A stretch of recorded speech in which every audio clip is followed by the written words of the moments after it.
Hi, and welcome to this episode of I've Got This Kid. I'm your host, Cherina Williams, licensed speech and language pathologist, homeschooling mom of two who are on unofficial summer break, but they won't let me take a break.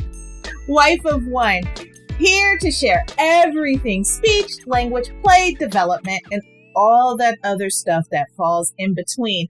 I am so glad that you are here another week with me. And if you are a new time listener, hello and welcome. I hope you enjoy this journey that we will embark on, where today we are going to be delving into a new month, a new topic, parenting pros. Today we're going to be discussing do as I say, not as I do, don't work. It don't work. And the reason that I decided to do this topic is because when thinking about June, I think about warmer weather, I think about summer, I think about newness, I think about allergies, because everything is blowing everywhere, and that's a whole different subject for a different day. But I also focus again on like the newness. Like we've got this new thing right now where everybody's been following these cicadas that are about to be emerging after 17 years. And while they've been underground for 17 years, they're not quite new on this earth, but them coming up is new to us. So that's what I've been thinking about. And so we're going to get right into it. I hope you enjoy, and make sure to send in any questions that you may or may not have following this episode, because remember, y'all, we're better together. And so citizenship.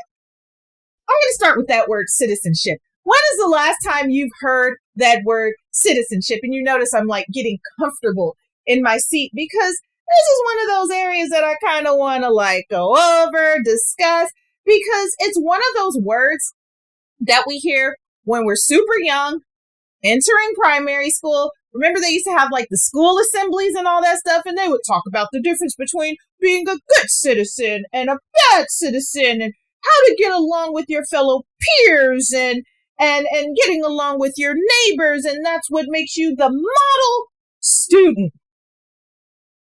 And so it's really interesting because they gave like this description of what it looks like or what it sounds like, the characteristic of citizenship, but they don't necessarily always give us like the attributes or the descriptors. What does it mean and what does it look like to follow through with being a good citizen and a bad citizen? And there's no real guide on if there's a conflict or bullying going on or some kind of insecurity or even like the golden rule, right? And at the end of the day, we would learn about this word citizenship, and I guess we would do our best to enact citizenship, because our teachers would then go on and give us rules and regulations and things like that. And we would try our best, and some of us would try harder than others, and others of us didn't even touch it, right? But we go home. And after we got this long speech about citizenship, our world changers, the parents, never necessarily got that speech, or maybe they got that speech like 30 years ago, 20 years ago, and so it hadn't quite been refreshed.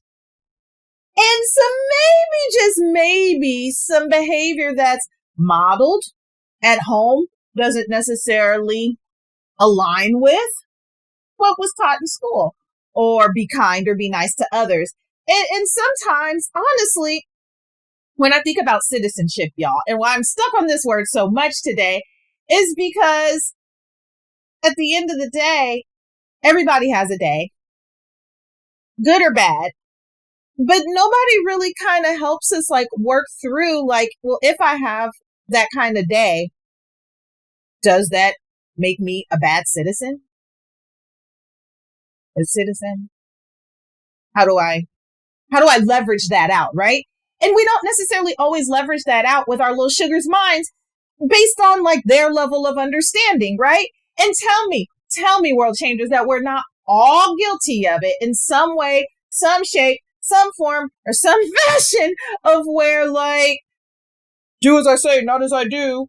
just comes into play, and how that relates to the greater world around us. Like, this is what I mean, y'all. It'll make sense soon. If you're on the road and somebody cuts you off, you're going to call them a what? Idiot. I'm working on it, y'all. If you're on the phone with a customer service representative and they're being difficult, or it's the computer and you've been on the phone for 15 minutes and they keep looping you in or transferring you. Oh, the infamous transfer. Or even better, they hang up on you. Y'all know what I'm talking about. And your shoulders start to do this, like they're touching your ears, and you're so mad and out of full-blown anger, you might just say something that doesn't align with good citizenship. This is my personal favorite, y'all. If sugar, yes. If they decide that a rule that you've told them 25 other times prior to this moment right now is new news or a new rule, you might lose it in a way that you hadn't quite lost it before because you're tired of saying the same thing over and over and over and over and over again. If you lose it a little bit, does that make you a bad citizen? But we tell our kids to be nice, and we tell our sugars to behave, and we tell our sugars, to treat others the way we want to be treated. And we tell them, do as I say and not as I do. But at the end of the day, sugar's collecting notes. Sugar's collecting notes when we're on the call with the customer service representative. They're in the car taking notes on how we respond to that horrible driver. It seems like it's getting worse. I don't know. I'm having a day with these drivers. Or if sugar again gets like sudden onset amnesia and forgets that you told them the same thing and not to do the same thing 50 other times, and they still somehow do it and look at you like, oh, and give you the shifty eye because they know that you said it and they're still doing it anyway. So, they're collecting notes and they're getting this message that you're supposed to be doing this, but, maybe we're reacting like that. These situations, how we handle them, how they challenge our thoughts, how they challenge our ideas, and how they challenge our beliefs, right? Like, we might believe one thing, but we have not necessarily acquired the skill set to carry it out the way that we believe it should be carried out, right? So if you're a world changer and you have a hard time with bad language, maybe that foul language is not the greatest thing in the world, but maybe you don't necessarily have the tools to carry that out, but you don't want sugar collecting that or picking up that behavior. And so it's almost like this double-edged sword. Like, how do you contend with that as a world changer? And I want us to take this seriously. And by no means am I beating up on anybody, because everybody has something that they are working on, or something to where they are doing it, but they don't want sugar to do it. But then, maybe we just revert back to just out of frustration, do as I say, not as I do. But that naturally doesn't work. And so this is where the conversation has to come into play, right? And the conversation with sugar has to be yeah, I did it. I'm an imperfect person. We all have something, and it's okay. And it doesn't make us a bad citizen, but it definitely means that we're working on or working towards something that gets us, to the place that we imagine ourselves to be. And so, I say all this to say, sugar's observing us from day one. There's nothing we can do about that. Studies show by 30 weeks, when sugar's in the belly and you're carrying sugar around, that they can recognize vowel sounds that are your native language. So if you speak English, A, E, I, O, U, yeah, Y2, ah, eh, short and long vowel sounds and vowel combinations, sugar recognizes that. That's how dynamic language is, right? And if they're observing and listening in the belly, then you imagine what it's like when they come out, right? information overload, and they're still trying to navigate through the world. And yeah, they're sleeping a lot, but they're still observing during those brief moments, those very brief moments that they're awake, right? They're taking notes on how to communicate. They're taking notes on language. Emotions are huge during this time. Oh my gosh, emotions are huge. They might not always understand the words that you're using, but if you're acting like this, or if you're acting like this, they can tell the difference.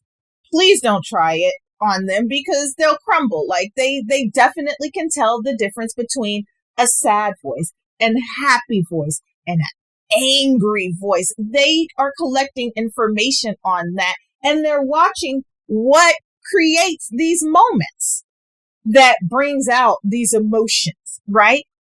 And so you can be like, oh, you're so fuzzy wuzzy and so cutesy wootsy, and you're most likely going to see a smile come out of them. They're going to be really excited, and you're going to see like their legs and their arms kicking around. And then when they get old enough, they're going to respond by saying, oh, you're so silly, or mommy's silly, or daddy's funny, or something to show or give a word to the emotion that you are, or the action you're showing, right? They're going to attach that to something. And so not only are they attaching that to something, but they're collecting notes on what do I need to do to make a person laugh? What do I need to do to make a person sad?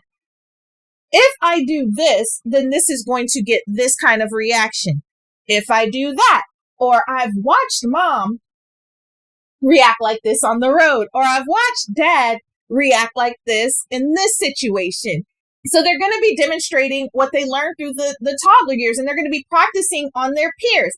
And this is where the social language is starting to be established, and it's starting to be practiced. And they're adding the stuff that they've watched you do with their personality, and it's like a huge explosion. This is why most people lose control around the toddler years, because all of these things are happening. And so you've been doing all this time, and they've been watching all this time, but you might be telling them not to do what they've been watching, but they're going to do it because guess what the brain does? It takes notes. It collects data, and it holds on to that stuff. And then when in that moment, it acts out what it saw previously. Interesting stuff, right?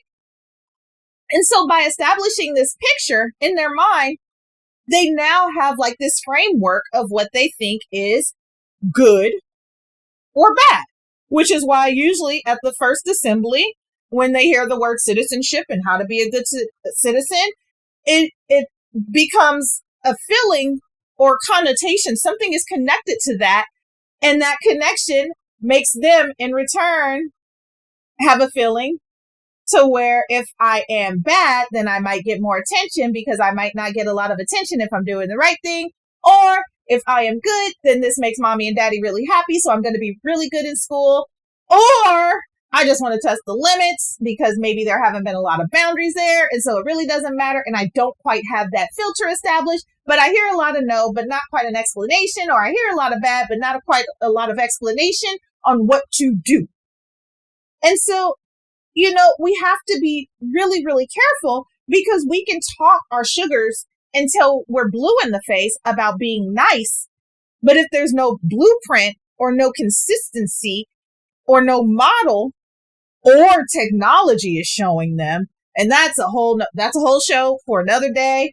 But if you want to send any questions in about that, by all means do so. But at the end of the day, the words are going to fall on deaf ears. And so, up to now, I'm talking about, just this is what happens to our general population, our general pool of our sugars. But our neurodivergent sugars, they are more at risk to take this citizenship or this do as I say and not as I do to heart in a much different way. Because, well, why? In some cases, our sugars may take things a little bit more literally. Like it might be only black and white without any gray area. And if sugar has a hard time understanding gray area, or they take everything that you say to heart, then they're going to take that information. They're going to take that action. They're going to take that stuff, and that's going to be law. And also, nonverbal language, again, it speaks volumes. I talk a lot about nonverbal language throughout the years, I've talked about nonverbal language, and nonverbal language is simply closing this and using this.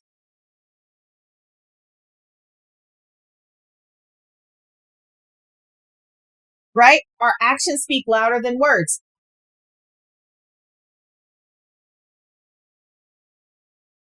You can interpret that. We don't even have to speak the same language for us to understand the motions and the gestures that I just did. And so sugars are reliant on that nonverbal language. If I'm giving you the look like, then chances are you're going to be able to interpret that as something I'm doing probably needs to change, right? And so even a playful hit can communicate something totally different, right? Because if they're reliant on nonverbals, if they use nonverbals, it's so important for us to be sensitive to how they interpret stuff. And this is where it becomes really important, neurodivergent or not, to understand sugar and how they learn and how they tick. And we can do that by simply observing them a few minutes every day during play.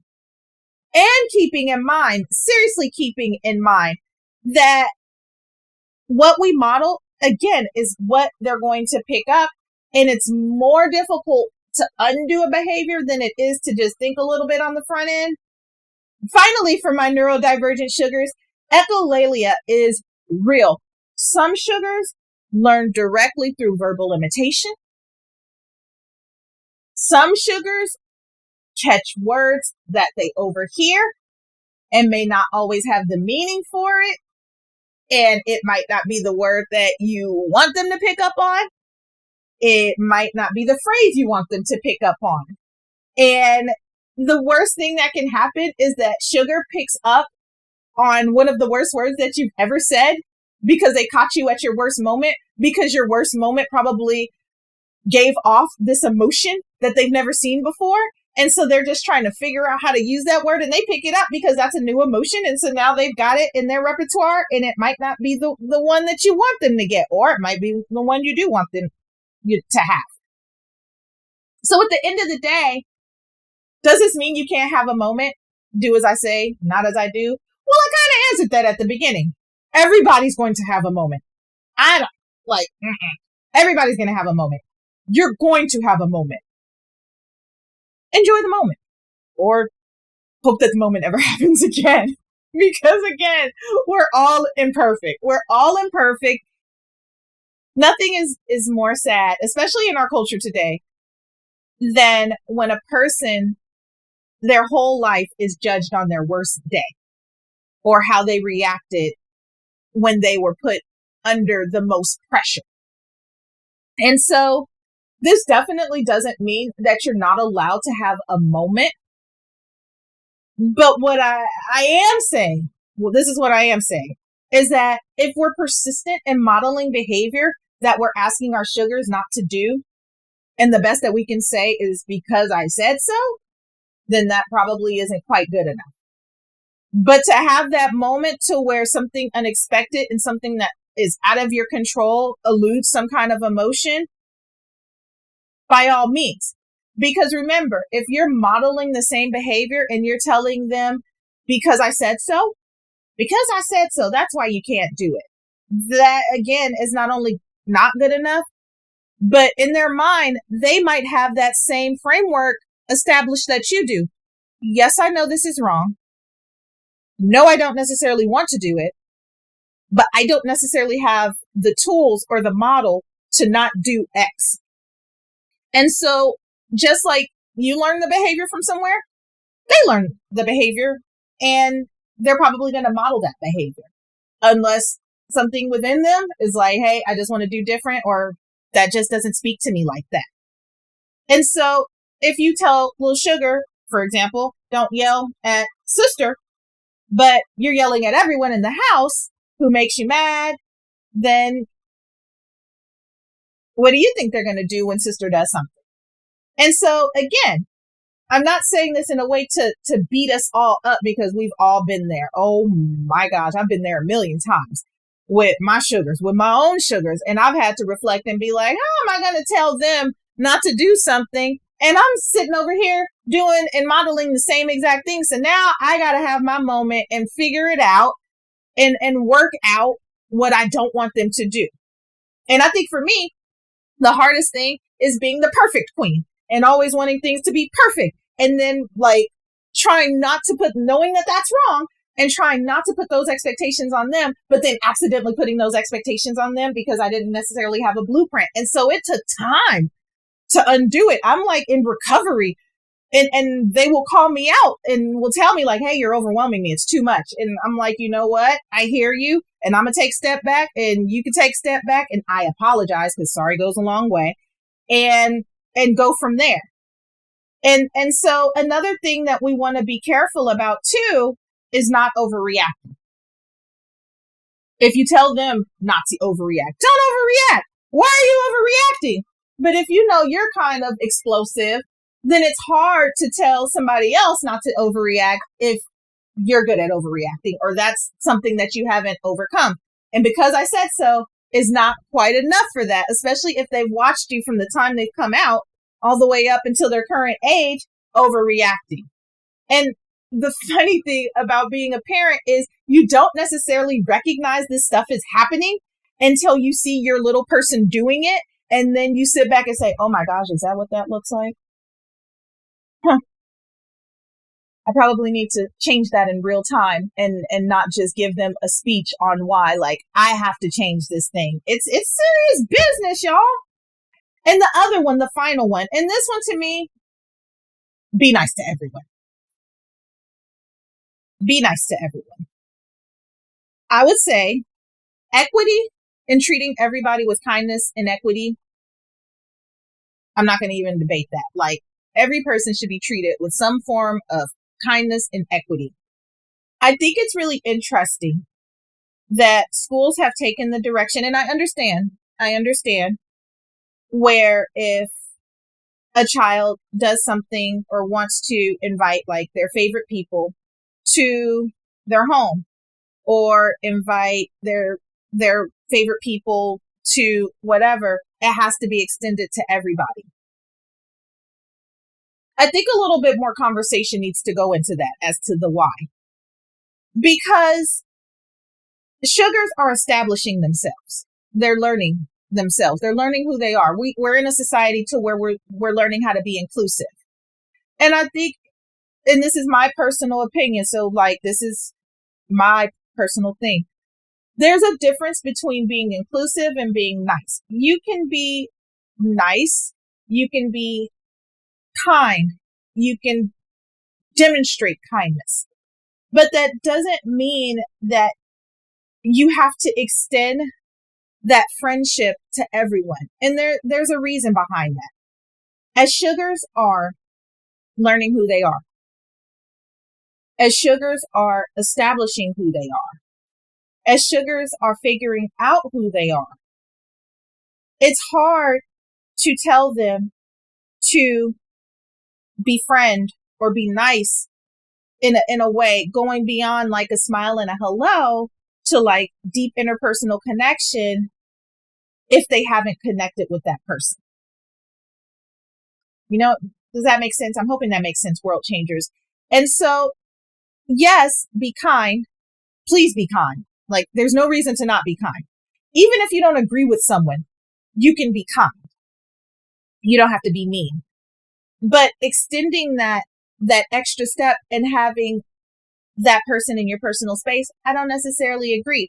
And so I think world changers, this is even a chance within that to say, hey, you can be kind to everyone, but you don't have to be friends with everyone, because the whole world isn't going to be like, it's impossible to be a good friend to the whole world, but it's not impossible to be kind to the whole world. It's not impossible to be equitable to the whole world. Does that make sense? It's not impossible to show generosity. Like, these are characteristics that you should naturally show and do and teach and promote anyway.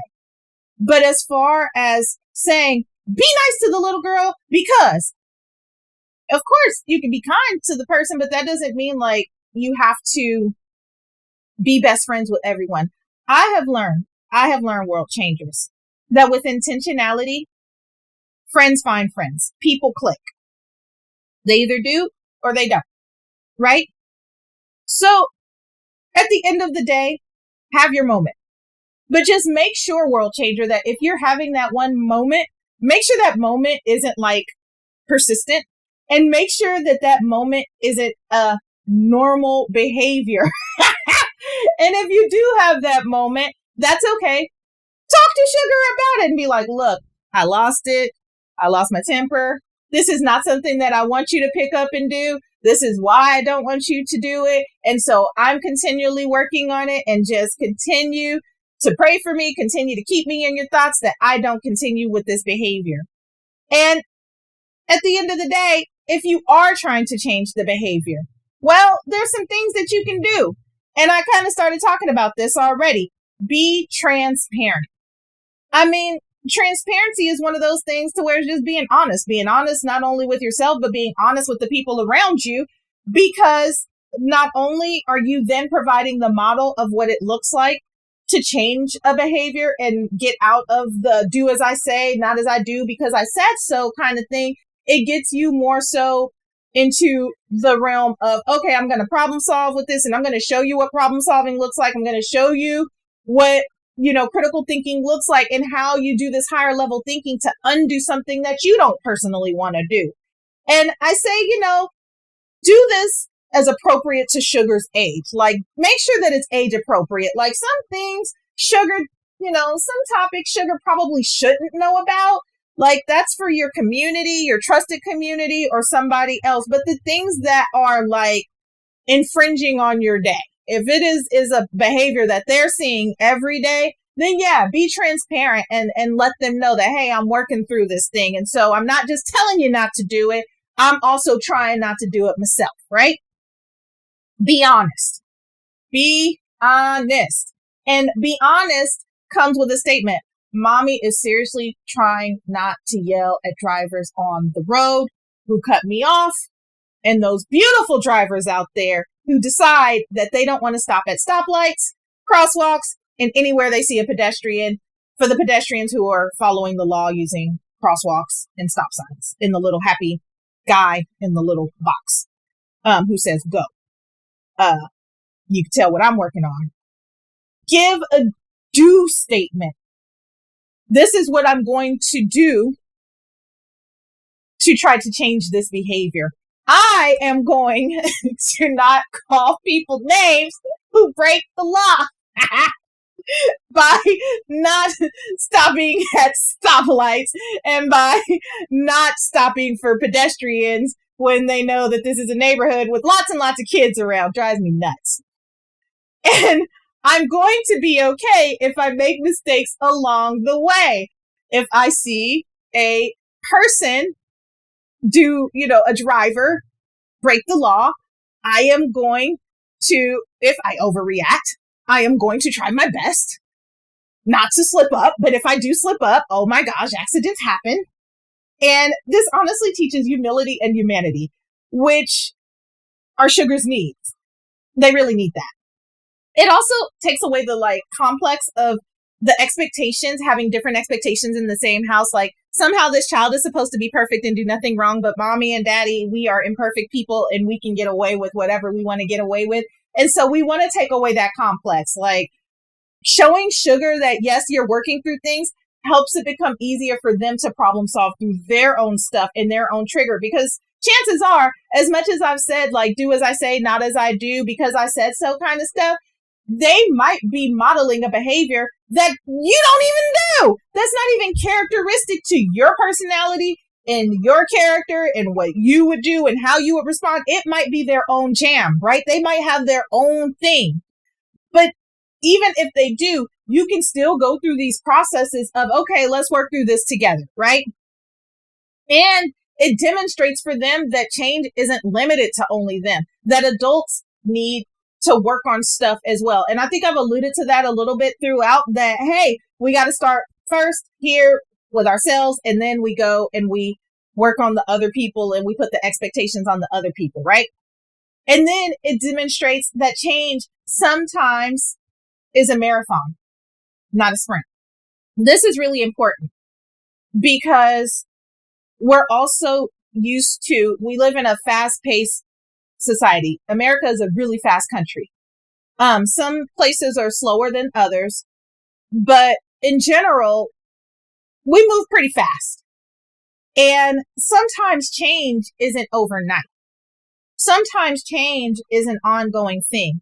Even sometimes sugar changing the behavior. If you ask sugar not to do the same thing 25 times and it's new news, guess what? Chances are they probably needed that 25 times and may need 25 times more to not do the behavior, because that's where the reinforcement comes in. And so, yes, some things are going to be super simple. If I say don't run out into the street, like this is a no-brainer, I need you to not run out into the street. Maybe it takes a few times for them to get it, but you're going to reinforce that same thing. It's not going to change. There's going to be other things that just take a lot longer and a lot more reinforcing. And so don't get flustered with them, because then it can cause for them to feel like, oh my gosh, I'm a failure because I didn't do this, or I'm bad, I'm not a good citizen. And that's not it. That's not it at all. Sometimes sugars need time and reinforcement, but they also need our consistency to make sure that we're sending them the same message every single time. In World Changers, for those who like to write, I love to write. I love to write my thoughts out. I love to write my ideas out, and I love to process things. So for you world changers who are like me, write that stuff down, then talk about it. Because you might have a thought in the moment and then it escapes you and then you want to bring it up again, or it might just be an emotion that you felt that you need to get out that you didn't necessarily want to say. And so you get it out and then you go from there, right? So make sure, again, like if you're noticing a theme, talk about it. And talk about it doesn't mean like, but they talk, you listen, you talk, they listen, and there's that reciprocity to where everybody's listening. And the outcomes of that, well, it gets sugar comfortable with the idea that everyone is working on something.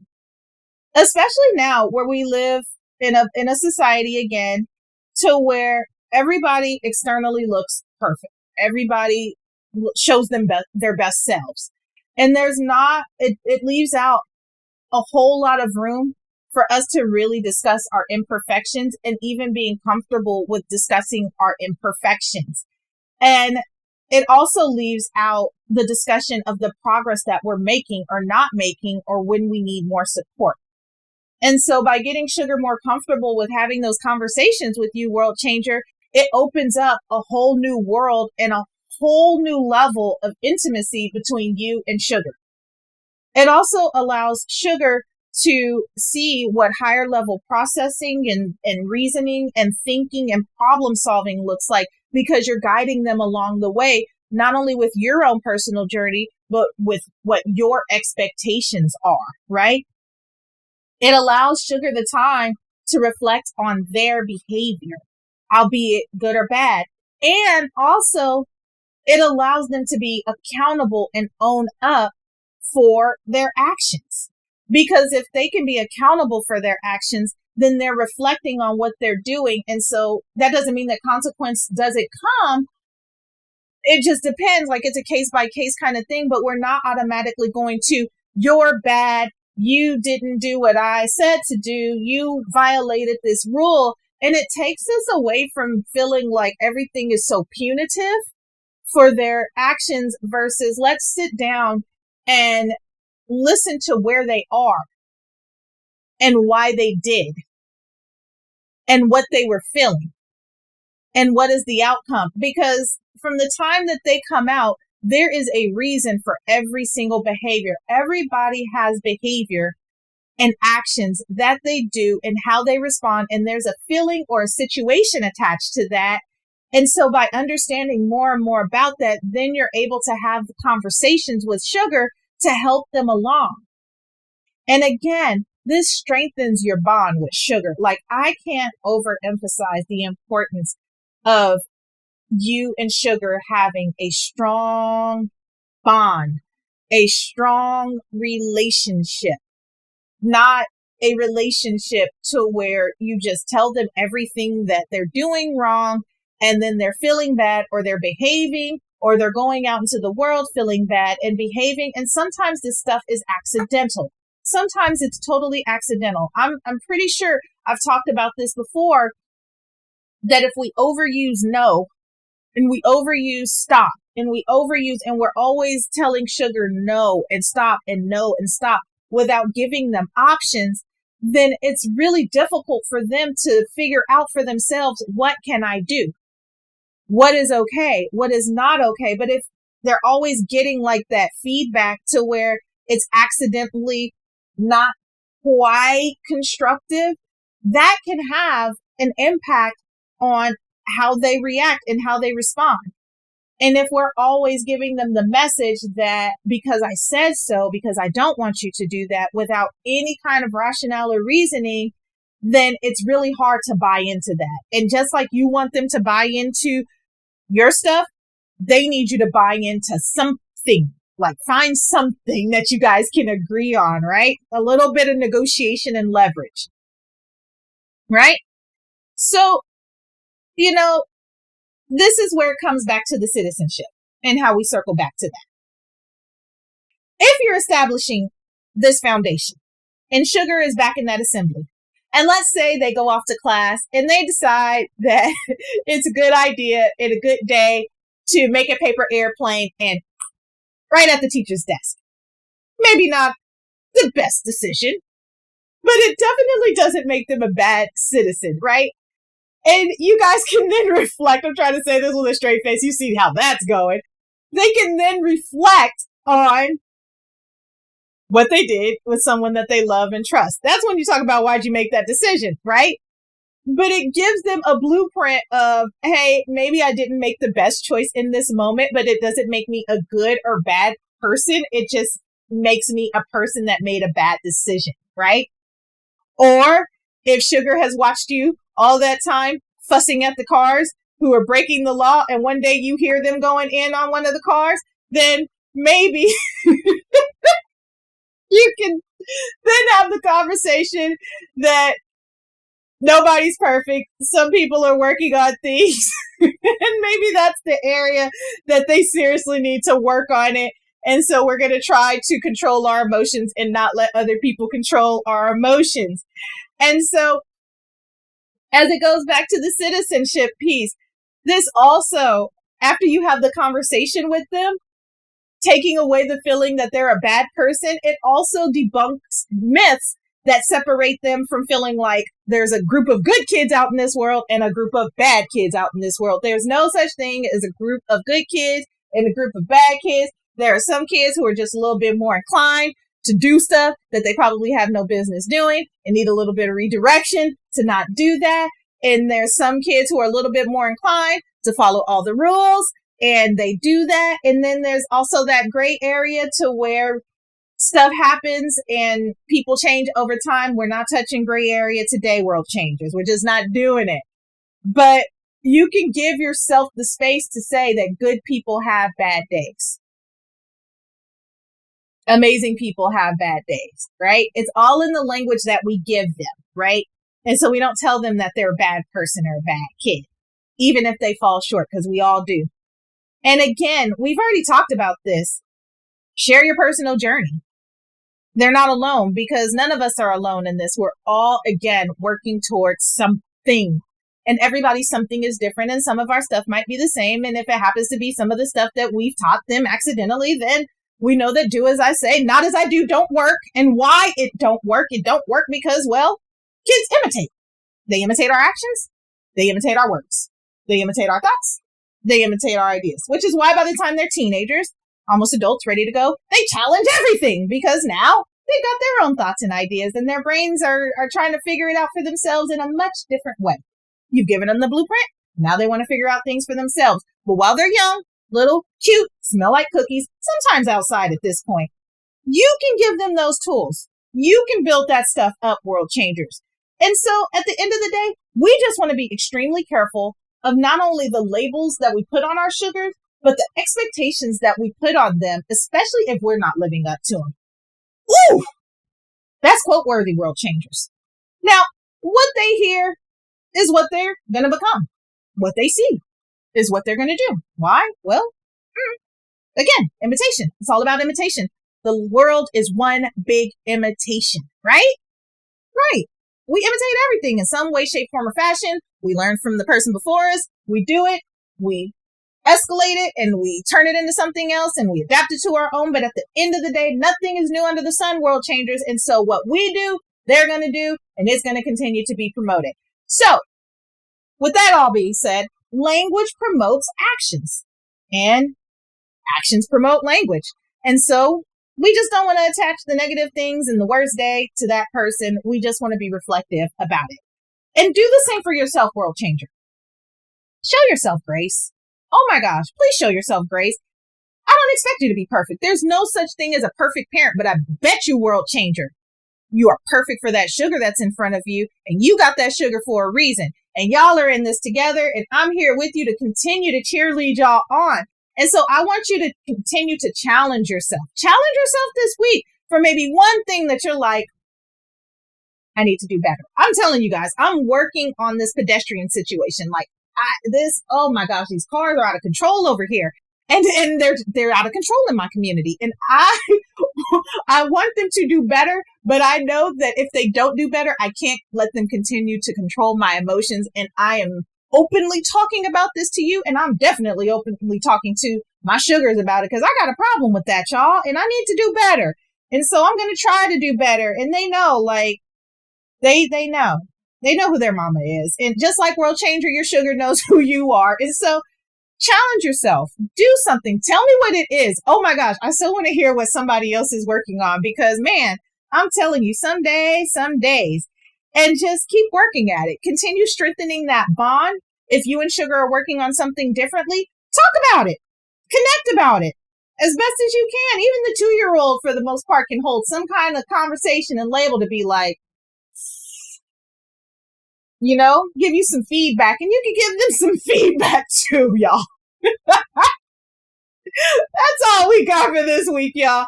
I had a lot of fun. Join me next week where we will talk about we just don't agree.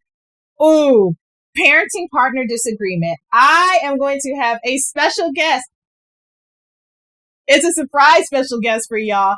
And my special guest is going to come and they are going to talk with me about how to not give low blows, how to not pop below the belt, how to just make sure that we keep everything above the belt. So when we don't agree on stuff as parenting partners, we can, in a nice, kind, constructive way, figure out how to argue without arguing. How to argue without arguing. It's going to be a hoot. I can't wait. Also, visit my new website, I'veGotThisKid.com. There, you can join the interest list for my new book, Watch Me, Connecting to Your Child Through Play. Man, do not wait on this. There's going to be special pricing for those who get in line first. And it's going to challenge the way you see play, how you engage with sugar, and that you don't need an unlimited amount of time to get that stuff done. Y'all know how I roll. I don't like novels. I like short, sweet, to the point. And so that's what my book is, short, sweet, to the point. But I guarantee no matter what part you read, as soon as you put it down, you can apply it to real time, your real life. So I encourage you to go and join the interest list. All right, y'all. Also, join the community while you are on my new website. Join the community and get on our mailing list. I'm going to start back blogging in the month of July. I just need the month of June to get through. But once I am out of June, oh yeah, we're back with blogging and I cannot wait. If you have any ideas or something you want me to blog about, send that in. I might write about it, research about it, do something with it. Y'all know how I feel about writing, so I can go on and on and on. But at this point, I need to button up some stuff before I get into some other stuff because I want to make sure that it's amazing and that it works for the community, right? And if you have any questions, you can find me on social media. All the links are below. You can also send in your questions there. You can send your questions into I've Got This Kid, questions at I'veGotThisKid.com. So let's continue to keep each other on our toes, world changers. I cannot wait to see you guys next week. And to our new listeners, thank you for coming. I hope you had a wonderful time. Rate us and tell me how you felt about the show. I'd love to hear from you. Until the next time, take care.